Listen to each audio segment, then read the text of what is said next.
Mitrow, and I'm the Marketing and Community Outreach Coordinator at the Ottawa Public Library. I'm so thrilled to have been chosen as one of the book champions for this year's Ottawa Valley Reads. And the book that I'm championing today is Shut Up, You're Pretty by Mutonji. This is a raw, honest, and deeply human collection of short stories that really stands out. Not because it's an easy read, but because it refuses to be. I'll admit, this wasn't a book I loved in the traditional sense, but it's one that I kept thinking about long after I finished, and to me, that's the mark of a story that really matters.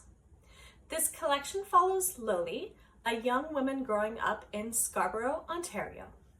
Through a series of interconnected stories, we see her navigate family, friendship, identity, and the complicated expectations placed on women in society, especially young women of color. What really struck me was how Mutonji writes with such honesty and precision. Her stories don't shy away from difficult moments or uncomfortable emotions or situations. Instead, she brings them to the forefront, allowing readers to sit with them and reflect. Her voice feels bold and unfiltered, the kind of writing that asks you to listen closely rather than to look away.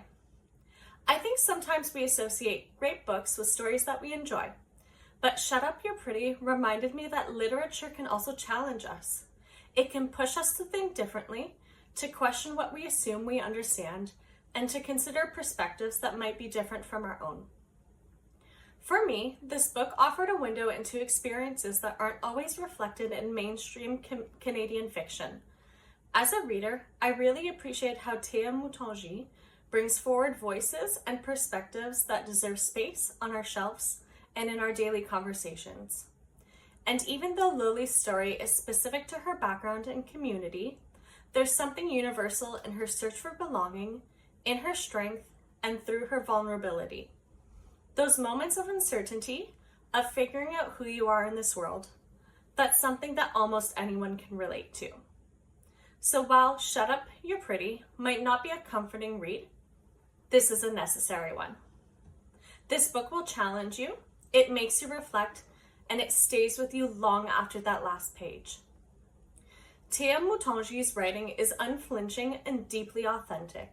She gives us stories that are both powerful yet tender, and I think that's exactly what makes this book worth championing.